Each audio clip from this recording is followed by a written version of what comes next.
आज हम तारीख़ शहर औरंगाबाद के एक तारीख़ी शख्सियत आली जनाब तकी हसन ख़ान, जो औरंगाबाद कॉरपोरेशन के डिप्टी मेयर भी रह चुके हैं और इन्हें औरंगाबाद की सियासत का बखूबी तजुर्बा है।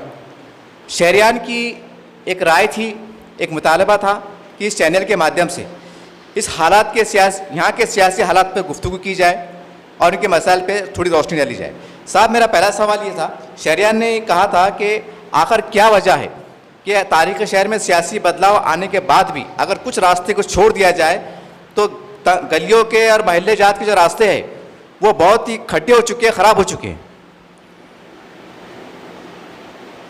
नुमाइंदगी हमने दी और सोच समझ के शायद कुछ बदलाव आएगा, लेकिन बदलाव तो आया नहीं, बल्कि हालात पहले से ज़ायद बद से बदतर होते चले गए। और शहर किसी ज़माने में तरक्की वाला शहर था कि कहा जाता था कि एशिया में का ये सबसे ज़्यादा तेज़ी से तरक्की करने वाला शहर है, और उसी शहर को आज इस हालत पर लाकर रख दिया गया कि कोई चीज़, सड़क हो, ड्रेनेज हो, पानी हो, मसाइल हों, ख़ास तौर पर गरीबों के मसाइल, ये हल हो जाएं। लेकिन बदकिस्मती रही हमारी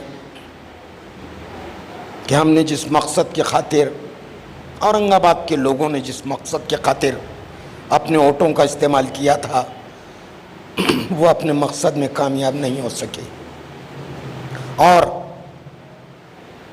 शहर तबाह होकर रह गया। पहले भी हाल कॉरपोरेशन थी, आज भी है। कॉरपोरेशन के मैंने कई दौर देखे हैं। मैंने म्यूनसिपलिटी के डूबते सूरज को भी देखा है, मैं उस वक्त भी मेंबर था म्यूनसिपलिटी का। कॉरपोरेशन ने जब वजूद में आई, जब कॉरपोरेशन का सूरज उभरने लगा, उभरा जिस वक्त, वो बॉडी में भी मैं था। हमने बहुत कुछ उस वक्त भी देखा, आप भी देखा, बहुत कुछ बदल गया। पहली कॉरपोरेशन का इलेक्शन हुआ, मैं डिप्टी मेयर बन गया।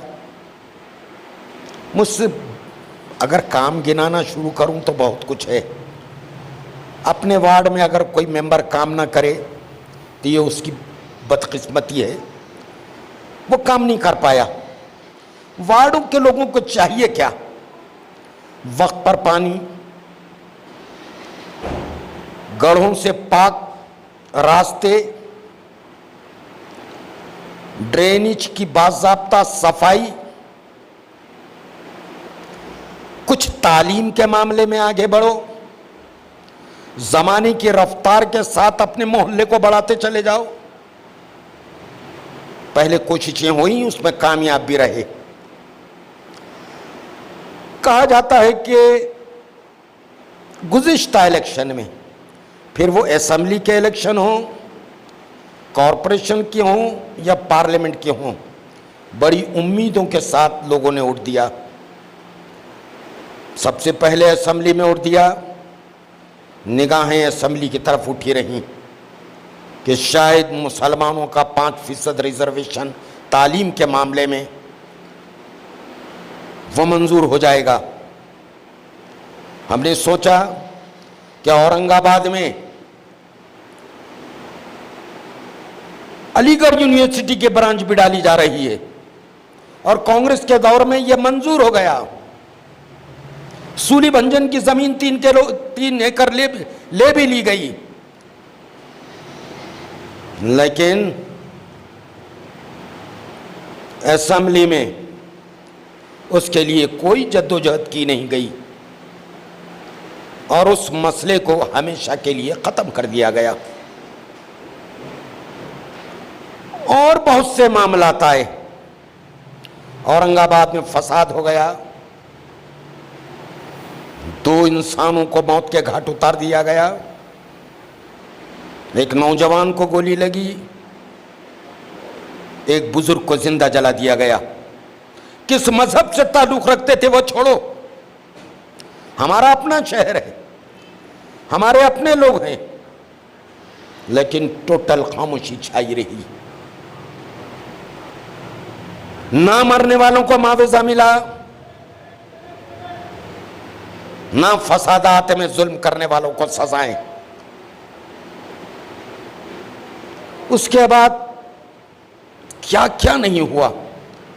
इनकी मरकजी क़यादत सोती रही, पलट कर देखा नहीं। फिर भी मुसलमानों ने अब उम्मीदें नहीं छोड़ी। पार्लियामेंट का इलेक्शन आया, पार्लियामेंट में भी साफ तौर पर कहते हैं कि एमआईएम को कामयाबी मिली। नतीजा क्या आया? पार्लियामेंट में भी खामोशी, हालात बिगड़ रहे हैं। कोविड का मामला आया, वही खामोशी।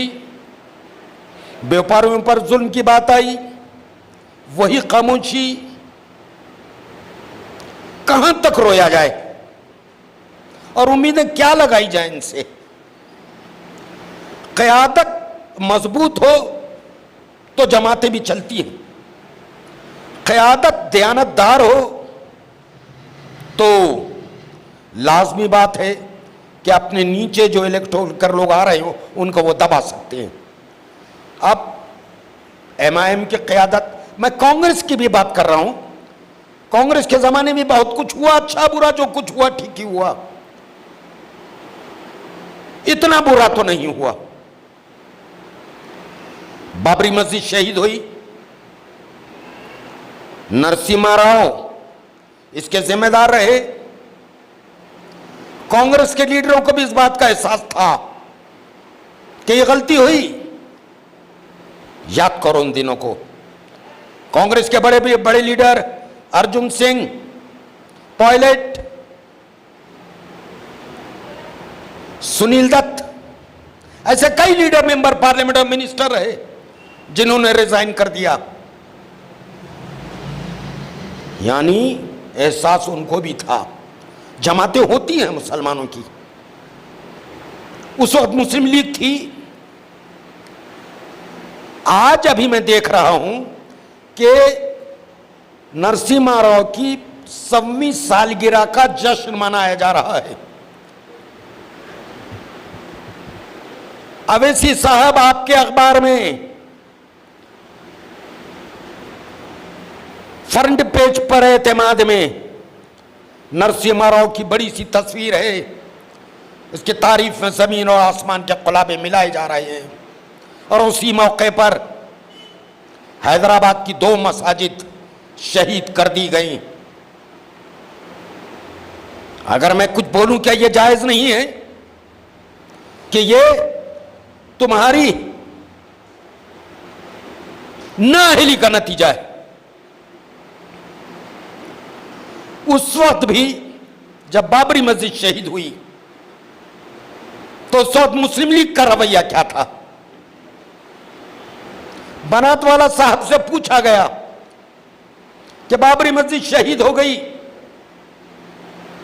यह नरसिम्हा राव का किया धरा है, यह मुल्क के वजीर आजम का किया धरा है, यह एडवाणी की निकाली हुई तहरीक थी। और उसके बाद मुरली मनोहर जोशी की काविश, ये उस वक्त वीएचपी के सदर थे, इनकी काविशों की वजह से नरसिम्हा राव ने भी यह काम अंजाम दिया। बनातवाला से पूछा गया, ये कांग्रेस के सदर भी थे और वजीर आजम भी। तो बनातवाला साहब ने कहा, ये नरसिम्हा राव, मैं इसको वजीर आजम नहीं मानता, बल्कि ये मुरली मनोहर जोशी की मुरली की धुन पर थिरकने वाली एक रकासा है। ये जुमले इस्तेमाल किए और उसकी 100वीं सालगिरह पर यहां पर जश्न मनाया जाता हो और उसमें शामिल होते हो ये, तो ये मुसलमानों के साथ धोखा है। अब कहते हैं कि यहां के लोगों ने बराबर काम नहीं किया, असेंबली के मेंबर नाकाम रहे, कारपोरेटर्स जहां पर भी आए नाकाम रहे, काउंसलर आए नाकाम रहे। आलम ये आ गया कि अब कहना पड़ता है कि ख्वाब में भी ना सोचा था हमने कभी, यह आलम भी चमन पर गुजर जाएगा, बाग़बां छीन लेंगे लिबास से बाहर और फूलों का चेहरा उतर जाएगा। ये हालत औरंगाबाद की आवाम की हुई। कॉरपोरेशन में क्या कुछ नहीं हुआ। एमएलसी का इलेक्शन आ गया, खुले तौर पर शिवसेना को वोट एमआईएम देती है। अरे आपका हक है किसी पार्टी को आप वोट दे ले, लेकिन शिवसेना से डराकर वोट हासिल करना और जब एमएलसी का इलेक्शन आया तो शिवसेना के हक में वोटिंग करना, यह कहां का इंसाफ है। इन्होंने मुसलमानों को धोखा दिया। दूसरा मेयर का इलेक्शन आया, दूसरों को सबक देना छोड़ दिए। डिप्टी मेयर के इलेक्शन में सिर्फ एमआईएम को 13 वोट मिलते हैं, बाकी वोट बीजेपी या शिवसेना की तरफ टर्न हो गए। पता नहीं कहां गए। इन्होंने अपने 6 मेंबरान को पार्टी से निकाल दिया। धोखे पर धोखा, आखिर कब तक हम धोखा खाते रहे, हम खाते रहे, चलते रहे। मैं आज हो सकता है कि 5% रिजर्वेशन शायद कुछ दिनों में मंजूर हो जाए। अल्लाह का शुक्र, इनका उसमें कोई किरदार नहीं है। 2 मेंबर हैं, कहाँ हैं, किधर हैं, कुछ पता नहीं। बहुत दूर तक जाने को मजबूर हैं। दीवानापन है कि हम बबूल के झाड़ पर गुलाब के फूल तलाश करना शुरू करें। बबूल के झाड़ पर कांटे ही आते हैं, फूल नहीं खिला करते। ये सब कुछ है। यहां पर भी जो कुछ चल रहा है नाकाबिले बर्दाश्त, लेकिन मजबूरी है, गलती कर चुके, भुगतना तो अब काम है आपका। आइंदा के लिए ख्याल रखना होगा। और तमाशा है एक, कहीं से एक आवाज़ उठती है, कहीं से दूसरी आवाज़ उठती है। कोई कुछ दावे करता है। अरे हम सब लोग हैं, हिंदू हो या मुसलमान।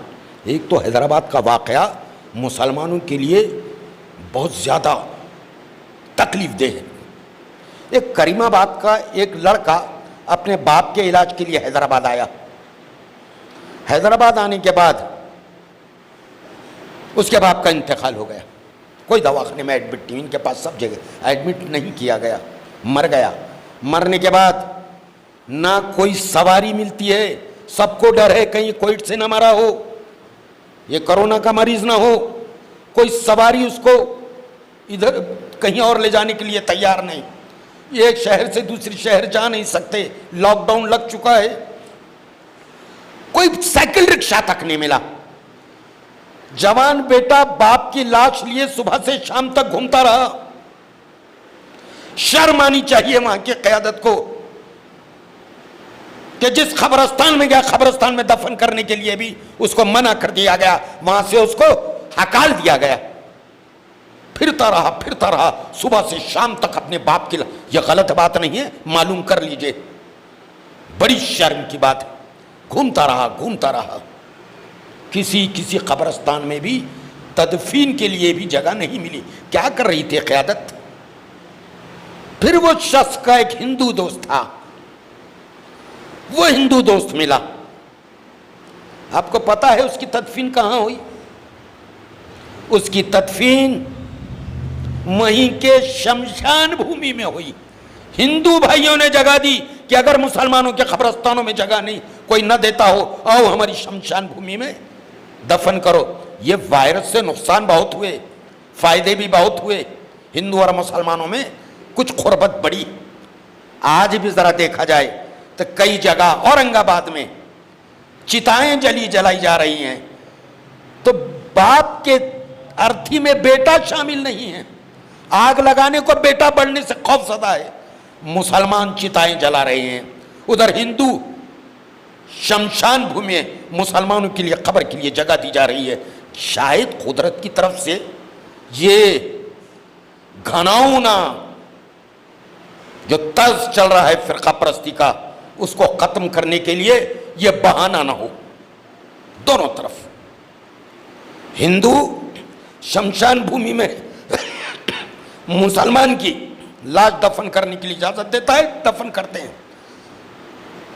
हिंदू की चिता जलाने के लिए मुसलमान बढ़ता है, कोई एतराज नहीं है। इस अल्लाह का शुक्र है कि इस हर शर के पीछे खैर पोशीदा है। ये बीमारी से भी डरने की बात नहीं। अजीब अजीब बीमारी में भी अपनी अपनी लीडरें, देखो अब इसमें राशन का मामला आया था, सलीम पटेल थे, राशन में इतनी बड़ी धांधली थी, उसको मैं था, सलीम पटेल, अल्लाह ने काम लिया, हमने किया और राशन ईमानदारी से दिया। कुछ ना कुछ उसमें अभी भी कुछ कमी रह गई है, लेकिन हुआ। तो उसको बार बार रटा जाए, ये नादानी है। कॉरपोरेशन में थे, मैंने ये काम किया, मैंने ये काम किया। आपको कॉरपोरेशन में आपके वार्डों ने इलेक्ट करके दिया, आपको ये करना ही था। कॉरपोरेशन में जब हम हटते हो तो कुछ निशानियां छोड़ जाओ कि ये भी कॉरपोरेटर था। मैं बातें तो नहीं करूँगा, क्या करना, बेकार की बातें पुरानी हो गई। मैंने शॉपिंग कॉम्प्लेक्स, मैंने लोटा कारंजी के चौरस्ते पे शॉपिंग कॉम्प्लेक्स है, कम से कम 7-8 दुकानें खुल गई, रोज़गार के लिए मौका फराम हुआ, शादी खाना है, लाइब्रेरी। अगर कोई खुलेआम सभी को दावत है और देखें जाकर, मैं कॉरपोरेटर तो रहा नहीं, लेकिन खुशी होती है कि कुछ तो ज़रूर है जिसको मैंने किया था, मैं उसी को देख देख कर खुश हो लेता हूँ। एक लाइब्रेरी है कॉरपोरेशन की, उस लाइब्रेरी में नावेलें नहीं हैं, कोई अखबार नहीं रखे जाते। उस लाइब्रेरी में कोर्स की किताबें हैं, फिर वो MBBS की हो, MBA की हो, इंजीनियरिंग की हो, इंजीनियरिंग में BE सिविल हो, BE मैकेनिकल हो, BE कंप्यूटर हो, जो भी सेक्शन हो, किताबें आपको वहाँ मिल जाएंगी। MBA हो या लॉ हो, यानी जितनी फैकल्टीज़ हैं उसकी वो किताबें वहाँ हैं। आज वहाँ पर 22 लाख रुपए की किताबें रखी हुई हैं। पूरे शहर के तालिबे इल्म वहाँ आते हैं, पढ़ते हैं, फ़ायदा उठाते हैं। तो ये किया नहीं, क्या एहसान थोड़ी है? मैंने किया तो कोई एहसान थोड़ी किया। लोगों ने वोट दिए, मैंने उसका बदल अदा करने की कोशिश की। टोटली कामयाब हुआ, ये भी नाकामी, ये भी गलत बात है। बहुत सी बातें सोचता रहता है आदमी, हो नहीं पाती। लेकिन ये वो हुआ, दवाखाना, इनको कहा कि दवाखाना खोलो, नहीं खोली। मैंने वो दवाखाना खोला, खुद के खर्च से चला। आज भी अगर किसी को देखना है तो आज ही शाम रोशन गेट पर पहुंच जाओ, वहां पे एक बोर्ड नजर आएगा, पब्लिक क्लिनिक, वो मेरा दवाखाना है। मैंने कभी अखबार में दिया नहीं, क्योंकि अब बात चली है, लोग गिना रहे हैं। मेरा कोई ताल्लुक़ रोशन गेट से था भी नहीं, बस सोचा एक वक्त और एक जगह मिल गई, दवाखाना खोला। मेरे ख्याल से 15 साल से ज़ायद हो चुके हैं तो दवाखाना चल रहा है, जाकर देख लें। मगर मैंने खोला, मैंने किया, ये नादानी है। देखो, नुमाइंदा गलत हो तो इसका पूरी जिम्मेदारी वोटर पर है। एक साहब थे दिल्ली में, उनसे किसी ने पूछा कि मौलाना, आजकल अवामी नुमाइंदे गलत क्यों आ रहे हैं, वो क्यों अवाम की उम्मीदों पे पूरे नहीं उतरते? तो उन्होंने कहा, मैं ठीक है, मुझे नहीं पता, लेकिन मेरे पेट में एक दिन बहुत दर्द हुआ और मैं एक हकीम के पास गया। हकीम ने मुझे एक पाउडर दिया सुफूफ की, ये रात को सोते वक्त 100 ग्राम बालाई में मिक्स करके खा लेना, इंशाल्लाह दूसरे दिन पेट का दर्द दूर हो जाएगा। तो मैंने पूछा कि 100 ग्राम बालाई के लिए दूध कितना लेना पड़ेगा? कल 1.5 से 2 लीटर ले लो तो अच्छी खासी में हो जाएगी, उसमें से 20 ग्राम निकाल लेना। मैंने 2 लीटर दूध खरीदा, बेगम को दिया कि बेगम इस दूध को गर्म करना और रात में सोते वक्त ये बालाई इस पे की मुझे दे देना 100 ग्राम। रात हुई, मैं अपने बिस्तर पे बैठा, सुफूफ की वो पाउडर की पुड़िया खोली, बीवी को आवाज़ दी कि बेगम वो बालाई लाओ कि दवा मिक्स करके खा लूँ, पेट में दर्द बहुत है। तो वो बेगम ने एक प्लेट में एक झिल्ली, बालाई की तरह ज़रा सी झिल्ली ला के रख दी, ये लो। अरे बोले ये क्या है, 100 ग्राम बालाई की ज़रूरत, तुमने ये क्या लाया? मैंने तो 2 लीटर दूध लाया था। तो बोले जनाब मौलवी साहब 2 लीटर दूध तो लाए थे मगर दूध खराब था, जैसा दूध वैसे बालाई, जैसे वोटर वैसा नुमाइंदा। कहीं गलत बाद में गलत बोलने की नौबत आई, इसका मतलब आपने गलत किया था। तो हमेशा बहुत लोग हैं शहर में, बहुत अच्छे अच्छे बच्चे हैं, लड़के हैं, नौजवान हैं, पढ़े लिखे हैं, तालीम पे ध्यान दो, हाँ, उनकी दौलत पे ध्यान मत दो, उनकी नीयत पे ध्यान दो और वोटिंग करो तो इंशाल्लाह आने वाला कल आपके लिए बराबर रोशन रहने वाला है। ये बोलने की ज़रूरत नहीं होगी हमारा नुमाइंदा गलत मिला। आपने गलत किया, नुमाइंदा गलत आया। बालाई दूध खराब था, बालाई खराब आई। दूध अच्छा होता तो बालाई खराब क्यों होती? वोटर अच्छा होता तो नुमाइंदा गलत क्यों आता? सर, हम जब शहर में घूम रहे थे और लोगों ने इसरार किया कि तकी हसन खान साहब से ज़रा सियासत पे और यहाँ के सियासी माहौल पे गुफ्तगू की जाए आपके चैनल के माध्यम से, तो अच्छा रहेगा। उसी मकसद से आपकी मेरी मुलाकात है।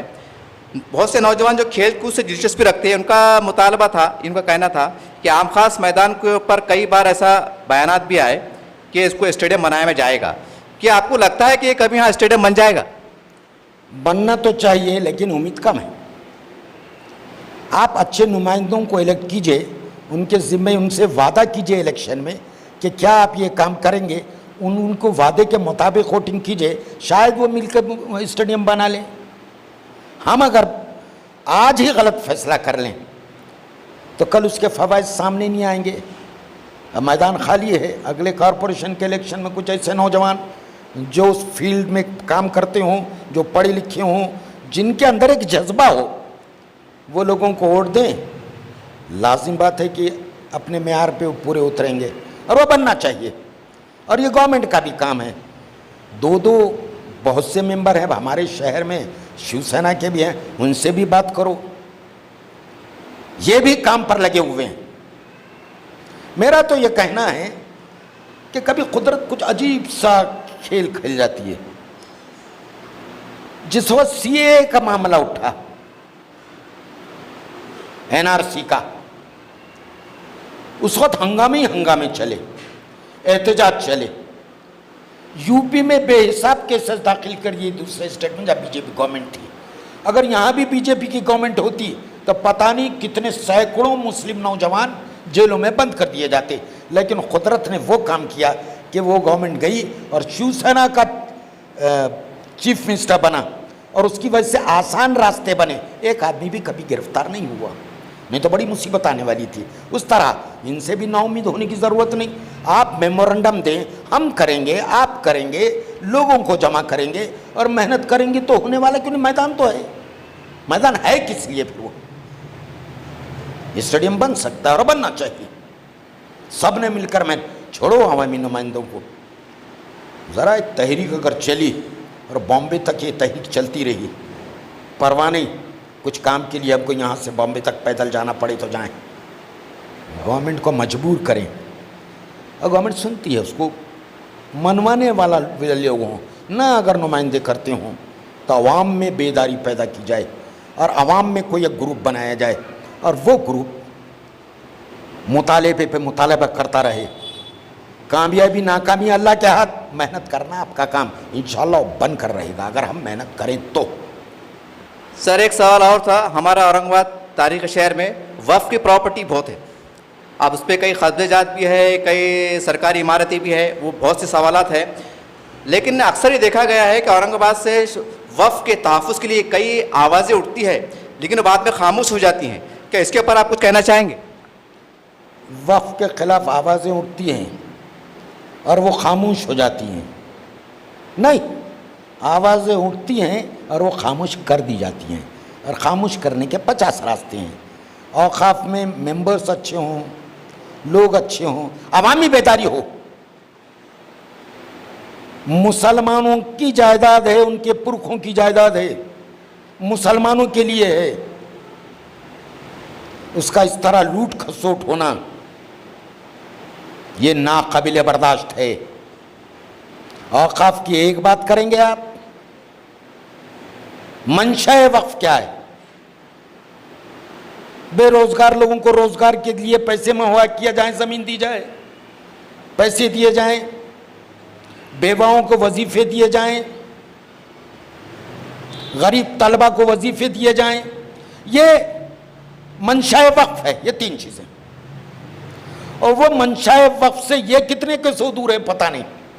और आप ये जमीन की बात कर, कहाँ एक जख्म थोड़ा ही है वो वक्फ बोर्ड का, जख्म पर जख्म, जख्म पर जख्म। किसी का शेर है ना कि 1-2 जख्म नहीं, जिस्म है सारा छन्नी, दर्द बेचारा परेशान है कहाँ से उठे। तो इतना दर्द है। इसके लिए असल में क्या है, हमारी खामोशी, मुसलमानों का खामोश रहना, दब जाना, ये आपकी तबाही का बास है। उठकर ज़रा वक्फ बोर्ड में चले जाओ, ज़रा सख्त आवाज़ में सवालात शुरू करो, पकड़ो वो सदर को, पकड़ो मेंबरों को। कितनी ज़मीनें गई, अंबानी को जो ज़मीन गई क्या हुआ, करोड़ों रुपए की कमाई हुई। कमाने वाले जमीन के ऊपर नहीं, अभी इस वक्त जमीन के नीचे। मौत से डरो, किसी शख्स की जायदाद पर कब्जा मत करो, किसी के माल पर नजर मत रखो। जिन लोगों ने अपने मरने से पहले अपनी जायदादों को वक्फ किया, अपनी जायदादों को अंदाज़ा लगाओ उसकी कीमत कितनी है। उसकी कीमत यहाँ नहीं, क़यामत के दिन अदा करनी होगी, और वो दिन तुम्हारे लिए बहुत महंगा होगा। अगर वो डर जाएं, मुसलमान है ना, तो डरो अल्लाह के नाम पर वक्फ की हुई ज़मीनों से। और याद रखो कि मरने के बाद वक्फ की ज़मीन पर ही आपकी खबर बनेगी, आपके बंगले में नहीं। कितनी ज़मीनों के यहाँ, कितनी ज़मीनों का हेर फेर और हो रहा है अभी भी। उसको रोकने के लिए भी अवामी तहरीक की ज़रूरत है। हुकूमत पे एतबार करना नादानी, वक्फ बोर्ड के मेंबर और सदर पे नादानी करना बहुत बड़ी नादानी। कहीं ऐसा मसला उठता हो, कोई आवाज़ देता हो, तो ईमान बशर्ते की आवाज़ देने वाले भी उसका ताल्लुक भी वक्फ बोर्ड से ना हो। वो अपने मामले में वक्फ बोर्ड को ब्लैकमेल करने के लिए तहरीकें चलाते हैं, और अपना मामला हल हो गया तो भूल गए। तो ऐसे लोग जिनका वक्फ से कोई लेना देना नहीं, उसकी ज़मीन है, वो लोग उठें और उठेंगे, एक ना एक दिन उठेंगे और अपनी ज़मीनों को हासिल करेंगे। जो बच गई सो वही सही वाला मामला। अदालतों में केसेस लड़ने होंगे। तहरीक तो एक तरीके की नहीं होती, कई तरीके की होती। एक तो सड़कों पर निकलें, हुकूमत से नुमाइंदगी करें, अदालत में लड़ें, जब जाकर मामला। और इनको वक्फ बोर्ड के मेंबरान को समझ लेना चाहिए कि ये गुनाह अजीम है, इससे बचो बस। सर, हम जब ये लॉकडाउन की प्रक्रिया चल रही थी तो मैं कई छोटे छोटे बाज़ार भी गया हूँ और व्यापारी से मुलाकातें हुई, उनकी तकलीफ़ को जानने की कोशिश किया कि हम इंतज़ामिया से उनके लिए क्या कर सकते हैं या हम इंतज़ामिया की किस तरह से मदद कर सकते हैं।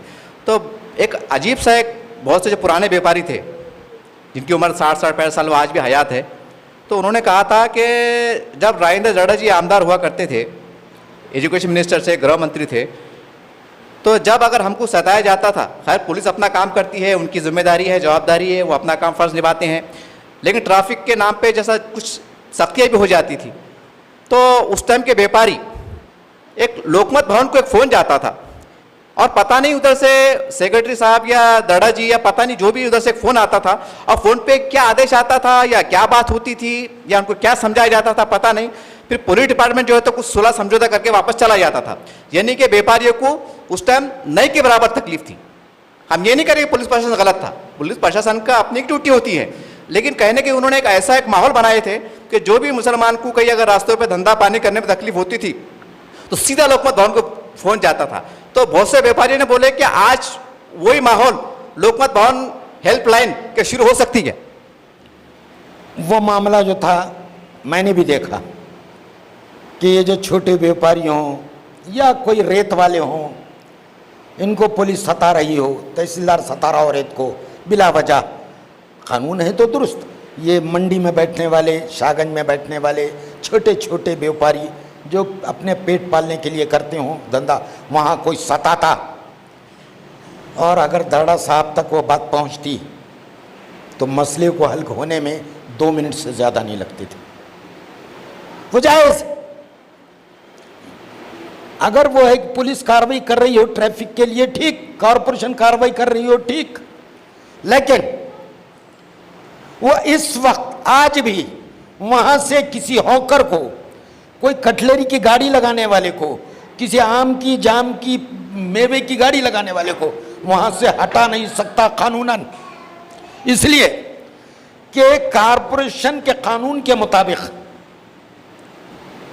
उस वक्त तक आप इन हाथ गाड़ियों वालों को और ये छोटी छोटी टपरियों वालों को हटा नहीं सकते जब तक आप उनके लिए कोई दूसरा इंतजाम ना करते हो, यानी हॉकर जोन का ऐलान ना करते हो। शहर में एक जगह बनाई जाती है, वो हॉकर जोन होता है और सब व्यापारियों को वहां पर लाकर बिठाया जाता है और उनके बिजनेस में कोई रखना ना पड़े उसकी पर तवज्जो दी जाती है।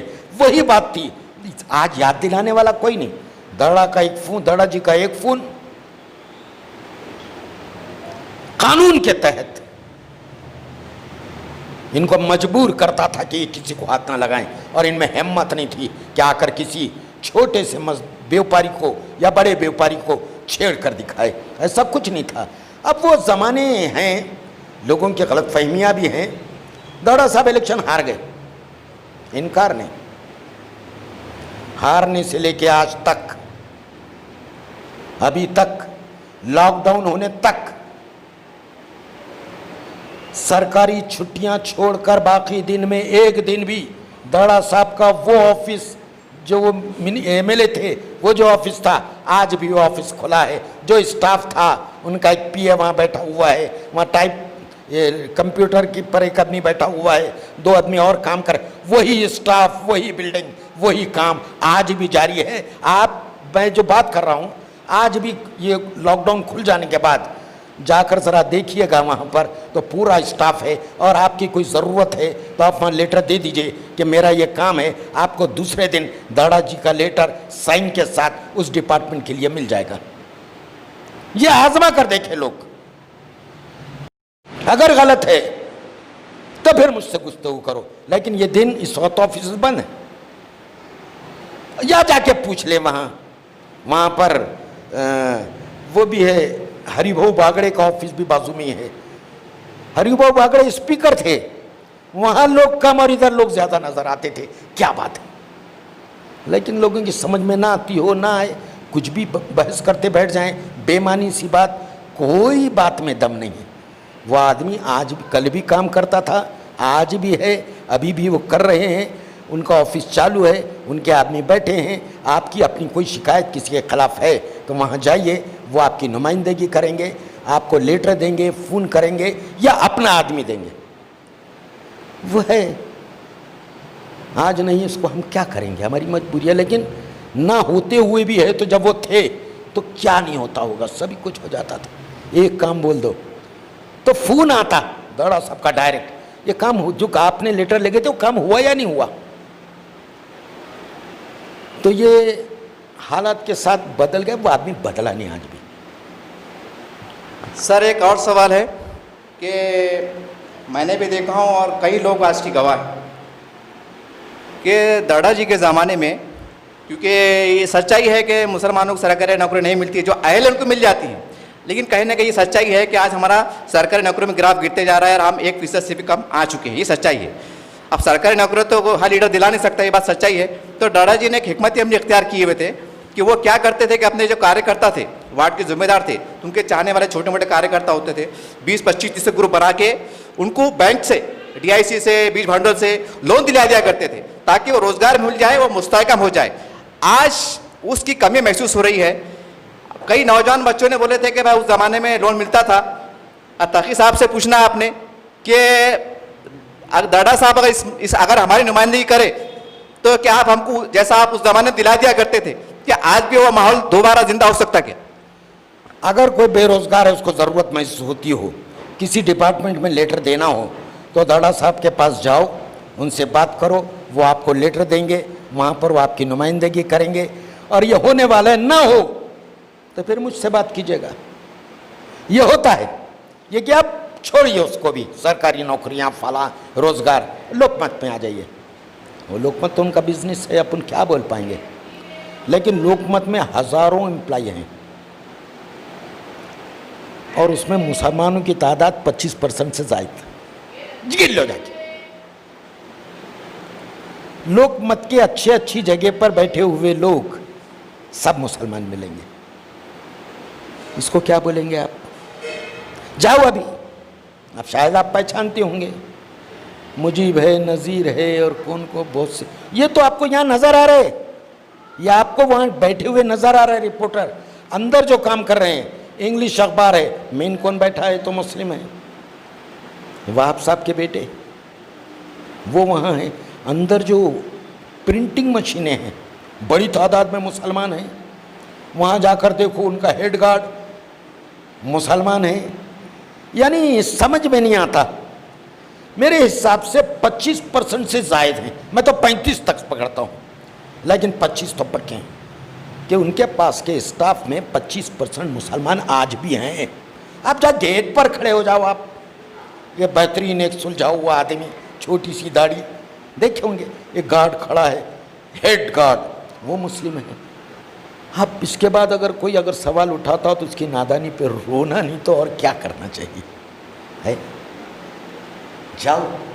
अच्छा साहब, एक सवाल और है कि औरंगाबाद के एमएलसी इलेक्शन होने के बाद और महाराष्ट्र में आघाड़ी सरकार बनने के बाद एक मुसलमान तबका कहीं ना कहीं शिवसेना से भी करीब होते हुए नजर आ रहा है। इसकी क्या वजूहत समझते हैं आप? शिवसेना के करीब होने की वजह है इसलिए कि शिवसेना के रवैये में तब्दीली आई। मुसलमानों के रवैये में भी हल्की सी तब्दीली आनी थी, वो आई। क्योंकि जब से शिवसेना का चीफ मिनिस्टर बना और ये जो आघाड़ी की सरकार बनी है, इसको कौन सी सरकार बोलेंगे? महाविकास आघाड़ी। इस सरकार में जब से ये बनी, महाराष्ट्र में फिरका परस्ती खत्म हो गई। कोई फसाद नहीं, कोई झगड़ा नहीं, कोई तमाशा नहीं, कुछ नहीं। अभी अभी देखो ना, वो पालघर में 2 मर्डर हुए साधुओं के, क्या हंगामा हुआ। मुसलमानों की तरफ टर्न करने की कोशिश की गई। लेकिन ये जो महाविकास आघाड़ी थी, जिसमें शिवसेना भी शामिल है, बहुत ईमानदारी के साथ दुनिया के सामने वाक़यात को रखे गए। बीजेपी ने लटक गई, बीजेपी वहाँ पे फिरका परस्ती फैलाने में, लेकिन फैला नहीं सकी और कोई हंगामा पूरे महाराष्ट्र में कहीं पर कुछ भी नहीं हुआ। वरना अगर ये बीजेपी की सरकार होती तो ये किसी तरह मुसलमानों की तरफ टर्न करना इनके लिए कोई बड़ी बात नहीं थी और ये पूरे महाराष्ट्र में आग लगा देते। तो शायद इसकी वजह से शिवसेना की तरफ भी लोग राग़िब हैं। जब वो हाथ देंगे तो जब वो देखेंगे, आज तो फ़ायदेमंद नज़र आ रहे। ये शिवसेना नहीं बोल रहा मैं, ये महाविकास आघाड़ी जिसमें कांग्रेस भी है, एनसीपी भी है, शिवसेना भी है। शिवसेना का मिजाज में बड़ी तब्दीली, मुसलमानों में भी तब्दीली ला सकती है। और मुसलमानों के लिए ज़रूरी है कि हम जितना हो सकता है फ़िरका परस्ती से दूर रहें। कोई भी हो, आज वो दयानतदारी के साथ हैं, हम भी दयानतदारी के साथ हैं और रहना चाहिए। जब वो फ़िरका परस्त थे, उस वक्त मुसलमान करीब नहीं जाता था। जैसे एमएलसी के इलेक्शन में शिवसेना अपने हिसाब पर थी, वही फ़िरका परस्ती थी। मेयर, डिप्टी मेयर के इलेक्शन में वही फ़िरका परस्ती थी। उस वक्त करीब गए थे, अब तो वो फ़िरका परस्ती नहीं है, गए तो कौन सी बुरी बात है। खुले खुले वोट दिए गए उस मौके पर, उस पर एतराज़ नहीं हुआ तो इस पर क्या एतराज़ होने वाला है। साहब, हम जब शहर में घूम रहे थे और कई लोगों से हमारी मुलाकातें हुई, तो उन्होंने, जब इससे पहले आपका इंटरव्यू देखा था, तो उन्होंने हमसे एक बातचीत की थी और कहा था कि आप जब मुझसे मुलाकात करोगे तो हमारा सवाल ज़रूर दोहरा देना। उनका सवाल ये था कि एमआईएम भी अपने आप को सेकुलर पार्टी बोलती है, राष्ट्रवादी बोलती है, कांग्रेसी बोलती है, समाजवादी बोलती है, बहुजन बोलती है, सभी लोग बोलते हैं। तो क्या आने वाले कभी इलेक्शन में, चाहे महानगर पालिका के हो, असेंबली के हो या खासदार के इलेक्शन हो, क्या एमआईएम, कांग्रेस, राष्ट्रवादी कभी एक स्टेज पर नजर आएंगे? शायद वो तो सियासी लोग जाने, वो पार्टी के लोग जाने। मैं किसी पार्टी का मेंबर नहीं हूँ, पर हो सकता है, बल्कि होगा कि तीनों एक साथ आएंगे। और वैसे भी एमआईएम की जहाँ तक बात है, एमआईएम भी अगर दुरुस्त हो जाए, सेकुलर जमातों के साथ मिलकर चले, जैसे मुस्लिम लीग है। मुस्लिम लीग का 10 साल सेंट्रल में मिनिस्टर रहा ई अहमद, फॉरेन मिनिस्टर ई अहमद, वो रहे। आप भी रह सकते हो, जबकि वहाँ 2 ही मेंबर थे मुस्लिम लीग के पार्लियामेंट में, लेकिन मिनिस्टर रहे इनके साथ। आप भी उनमें शामिल हो जाएं तो बेहतर है। और अपनी अलग से नैया कहना ज़रा मुश्किल ही है, मुमकिन नहीं है। 1-2 वाक़यात हो गए, 1-2 सीटें जीत गए, तो इसका ये मतलब नहीं है कि नैया पार हो गई। मुश्किल है। और इस तरह मिलकर, आपस में मिलकर चलें तो बेहतर। और वैसे भी जहाँ तक इमाम की आपने बात की, शिवसेना भी अकेले लड़ेंगे तो कोई जीतने वाला नहीं है। और जहाँ से इनकी जो इफ्तिताह हुई एमआईएम की, वही नांदेड़ से, मुस्लिम लीग की भी नांदेड़ से हुई थी। नांदेड़ में म्यूनसिपल प्रेसिडेंट भी बना था वहाँ पर मुस्लिम लीग का मकबूल सलीम, आज भी जिंदा हैं वो मुस्लिम लीग के डायरेक्ट इलेक्शन में प्रेसिडेंट बने। लेकिन फिर हुआ तो आपस में मिलजुल कर उन्होंने इलेक्शन लड़ा। अभी इलेक्शन जो हुआ, गुज़िश्ता इलेक्शन म्यूनसिपल कॉरपोरेशन का, उसमें पहले जहाँ से मुस्लिम लीग की बुनियाद पड़ी मराठवाड़े में, बल्कि महाराष्ट्र में 11 मेंबर इलेक्ट होकर आ गए। अब इन्होंने जो पैर फैलाए, दूसरी बात खड़े किए, 32 जगह खड़े कर दिए, 17 जगह ये मायावती की पार्टी के साथ, बीएसपी के साथ अलायंस किया, यानी 49 सीटें खड़ी की। नतीजा क्या हुआ? 27 जगह डिपॉजिट सबके सब हार गए, नामो निशान मिट गया। अगर वो जीना चाहते हों तो ठीक है, यहाँ औरंगाबाद है, तो वो अगर उनसे सबक सीखें तो बेहतर है, अगर साथ चलें तो बेहतर है। फ़िरका परस्ती ख़त्म हो, राहें खुद ब खुद आसान हो जाएंगी। जब तक फ़िरका परस्ती है, मुसलमानों के लिए राहें दुश्वार हैं, और जब फ़िरका परस्ती ख़त्म होगी दोनों तरफ से, मुसलमानों की तरफ से, हिंदुओं की तरफ से, दोनों एक दूसरों को भाई समझे, तो शायद हिंदुस्तान, हमारा स्टेट भी तरक्की करे, शहर भी तरक्की करे, और पूरा हिंदुस्तान भी तरक्की करे। ये सब मिलजुल कर चलने वाले को के हक़ में खुशियों के ख़जाने हैं। मिलजुल के नहीं चलेंगे तो बर्बादी के गड़े हैं, इसके अलावा कुछ भी नहीं। सर, आज हिंदुस्तान में मजहबियत, एक जुनूनियत और फ़िक़ावारियत में बहुत बड़े पैमाने पे इजाफा हुआ है। क्या सवाल ये है मेरा आपसे कि इसके लिए आरएसएस, बीजेपी या हिंदू संगठन के साथ साथ कुछ हमारे मुस्लिम संगठन या तंजीम भी कहीं ना कहीं जिम्मेदार है क्या? जिम्मेदार आरएसएस है। आरएसएस की ब्रांचेस हैं, ये सियासी ब्रांच है बीजेपी, दूसरी है वीएचपी, बजरंग दल, फलां ऐसे कई ब्रांचेस हैं। ये सब मिलकर फ़िरका परस्ती को फैलाते हैं, और इनकी कामयाबी फ़िरका परस्ती का नतीजा है। इनकी अपनी मेहनतें, मुल्क के लिए कुछ इन्होंने किया है, इसकी वजह से ये वज़ीर आज़म नहीं है, ये फ़िरका परस्ती की देन है। और ये खुले साथी हैं, कुछ छुपे साथी भी हैं। सिर्फ यही नहीं, आप बिहार का इलेक्शन देखिए, यूपी का इलेक्शन देखिए, यहाँ पे सिर्फ एमआईएम ही नहीं, मुसलमानों की 5-7 पार्टियाँ बन जाती हैं, और अलग अलग अपने उम्मीदवार खड़े कर देते हैं, और खड़े करने के बाद फ़ायदा पहुँचाते हैं बीजेपी को। बिहार में यही हुआ, यूपी में यही हुआ, कर्नाटक में यही हुआ। कर्नाटक में वो जोर लगाया इन्होंने, इसमें तो बेंगलुरु की कॉरपोरेशन में उम्मीदवार कामयाब नहीं हुआ, लेकिन इनकी वजह से कई सेकुलर उम्मीदवार हार गए।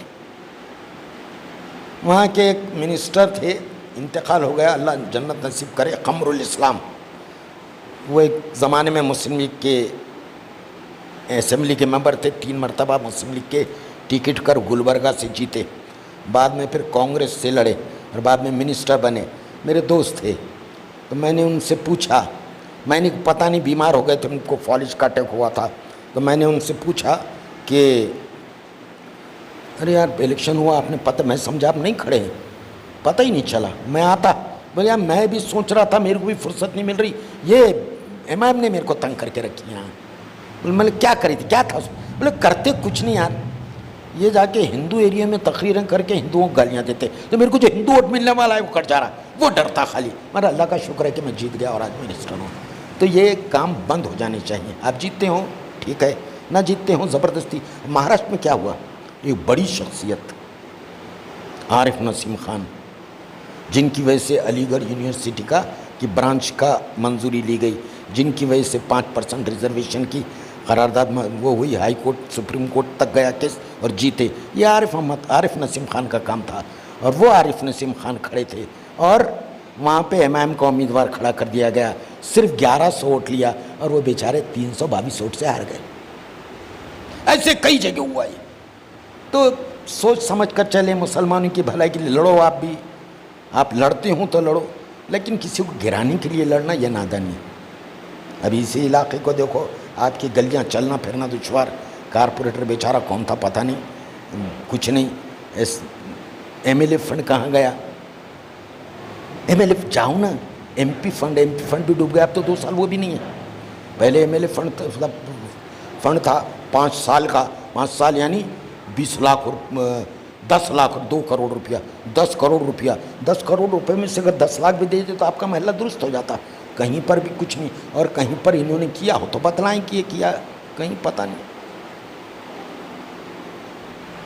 अब ये 2021 में औरंगाबाद के महानगर पालिका इलेक्शन इंतखाबात शुरू हो जाएगी, हलचल शुरू हो जाएगी, ऐसे आसार भी दिखते हैं।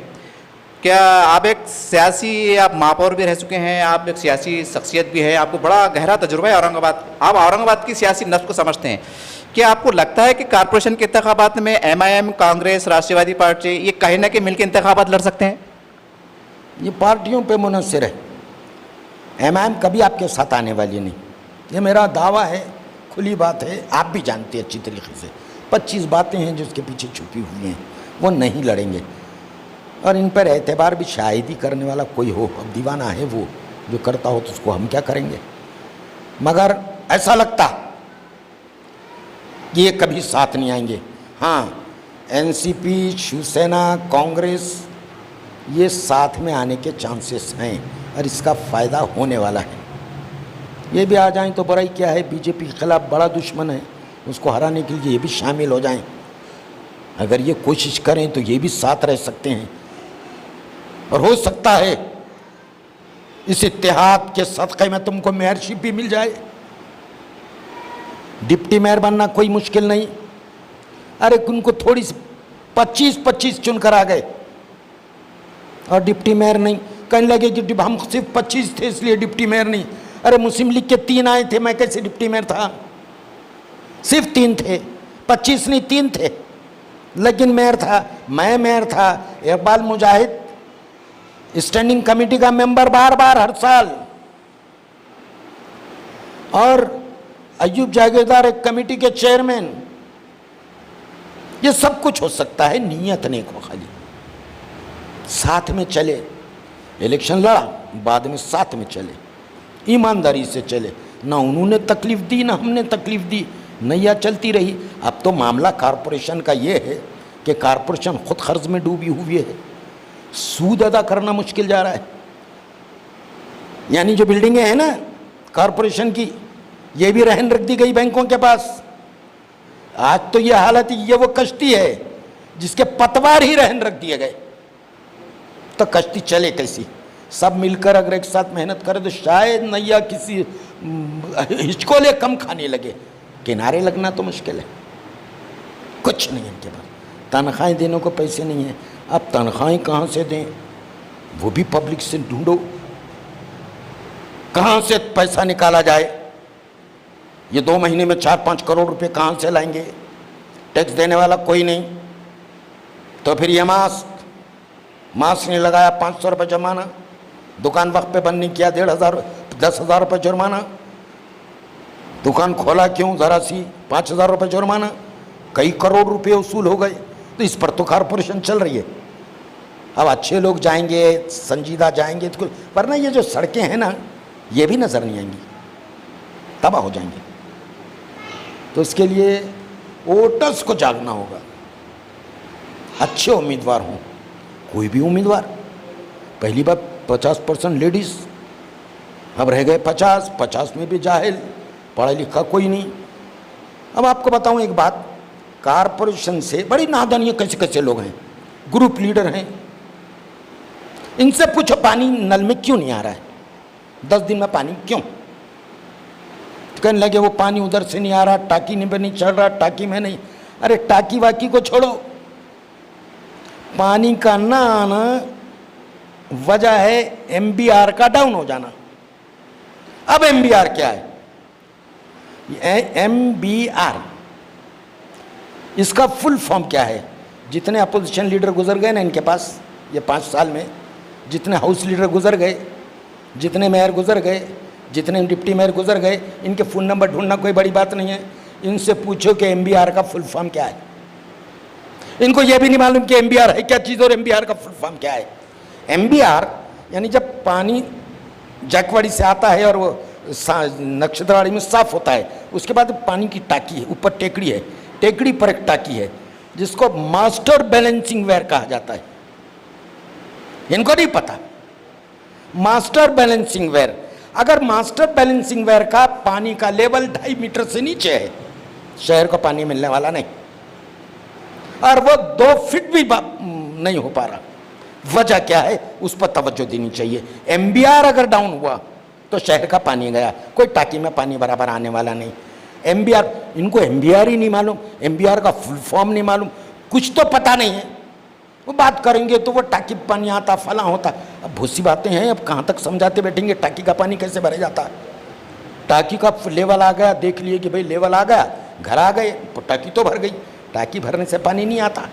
टाकी जब खाली होती तो उतना जितना पानी जा रहा उतना पानी ऊपर से गिरते रहना, लेवल में मेंटेन रहना। वरना एक डब्बे में पानी भरो और एक सुराख करो नीचे, जैसे जैसे डब्बे का पानी कम होगा वो उसका प्रेशर कम होते जाएगा, जो धार निकल रही।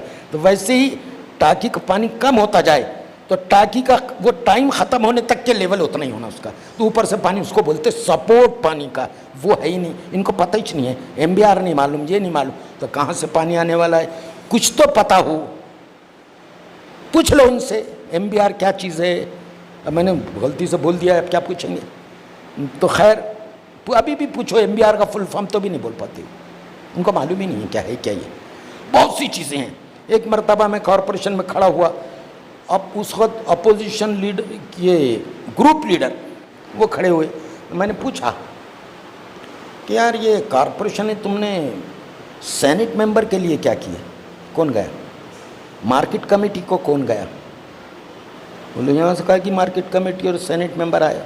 इनको ये नहीं मालूम कि कॉरपोरेशन की तरफ से एक सेनेट मेंबर यूनिवर्सिटी जाता है तो तालीम में फ़ायदा होगा, एक मार्केट कमेटी को जाता है। अब 2 पार्टियां हैं, बड़ी बड़ी हैं, तो ये माहिदा कर सकते हैं कि एक जगह उधर तुम जाओ सेनेट मेंबर में, एक सेनेट में एक जाओ यूनिवर्सिटी के, और एक मार्केट कमेटी। बोले ये होता ही नहीं, कहाँ से होता ये? तो बोले वो, मैंने पूछा कैसे? अरे यह है, अरे मैं जिंदा हूँ, मैं कॉरपोरेशन की तरफ से मार्केट कमेटी का मेंबर रहा, डायरेक्टर रहा कॉरपोरेशन की तरफ से। मैं कहाँ से जाऊँगा मार्केट कमेटी, मेरे क्या पता? मैं मार्केट कमेटी का डायरेक्टर भी रहा कॉरपोरेशन की तरफ से। बोले नहीं, उतने में सेक्रेटरी आ गया। मैंने पूछा, बोले हाँ हो गया ना। बोले कहीं अनोपस हुआ। अनोपस कब हुआ? बोले अरे बोले फॉर्म यूनिवर्सिटी में भरना पड़ता, इसका फॉर्म उधर भरना, तुमने फॉर्म ही नहीं भरे तो इलेक्शन कहाँ से हुआ? इनको पता ही नहीं। अनअपोज आ गया, 1 साल हो गया, ग्रुप लीडर को ही पता नहीं कि मार्केट कमेटी और सेनेट की मेंबरशिप चली गई। ये कॉरपोरेशन के महदूद वहीं का वहीं समझ लिया गया। अरे हाथ फैलाओ तो यूनिवर्सिटी तक पहुंच जाते, हाथ फैलाओ तो मार्केट कमेटी तक पहुंच जाते। मगर वहाँ पे आपको एक ने शिवसेना ले ली, एक ने ले ली, जाओ यूनिवर्सिटी चला गया, आप बैठे, आपको पता ही नहीं कि कब कौन चले गया और कौन गया, पता ही नहीं है इनको। ऐसा अब आने वाले इलेक्शन में क्या महाविकास आघाड़ी अपना परचम लहराएगी, आपको लगता है ऐसा? आवाम आप अगर बेदार हो जाए तो क्या मुश्किल है? क्या मुश्किल है? आवाम कौन सी पार्टी जीत रही है उसको छोड़ो, कौन काम कर सकता है, किससे उम्मीदें लगाई जा सकती हैं उधर ओढ़ दो, बाकी किसी चीज़ की तरफ देखो मत, फिरका परस्ती की तरफ देखो मत, हाँ पैसे की तरफ देखो मत। अरे एक दिन पैसा लेंगे दूसरे दिन ख़त्म हो जाने वाला है, तो फिर आपके नुमाइंदे तो अच्छे आएंगे तो फ़ायदा भी होगा, या लड़ेंगे तो इंशाल्लाह कामयाबी तो इनकी होने वाली है। वही तो शायद कुछ तरक्की के काम हो जाएं कहीं ना कहीं से। गवर्नमेंट अगर इनके गवर्नमेंट से फंड्स ज़्यादा लाने होंगे, आपको एमएलए से एमपी से, तो एमएलए तो है नहीं कि महाराष्ट्र से पैसा लाए, एमपी में इतना दम नहीं है कि वो सेंट्रल गवर्नमेंट से पैसा लाए। ये खुद अपना 2 साल का एमपी फंड खो चुके, छीन लिया गया इनसे, ये क्या ला कर देंगे आपको, कुछ भी नहीं। ये थे औरंगाबाद तारीख़ी शहर की तारीख़ी शख्सियत आली जनाब तकी हसन खान साहब, जिन्होंने बड़े खुलकर बेबाक तरीके से शहर के तमाम सियासी पहलू पर गुफ्तगू की। जैसा शहरियान का मुतालबा हमसे था, कई लोगों ने हमसे रब्ता कायम किया था हमसे, और उन्होंने हमसे मुतालबा किया था, इसरार किया था कि आप तकी साहब से ज़रा औरंगाबाद शहर के सियासी हालात पर एक बात गुफ्तगू कीजिए। तो कहीं ना कहीं हमने उनके वादे को पूरा किया, और हमारे मुल्क में जमहूरियत है, लोकशाही है। हम समझते हैं कि शहरियान का जो इसरार था वो कहीं ना कहीं हमने पूरा किया। अब फैसला आपके हाथ में है, क्योंकि हमारे पास जमहूरियत है। आने वाला वक्त ही बताएगा कि यहाँ का सियासी ऊँट किस करवट बैठेगा।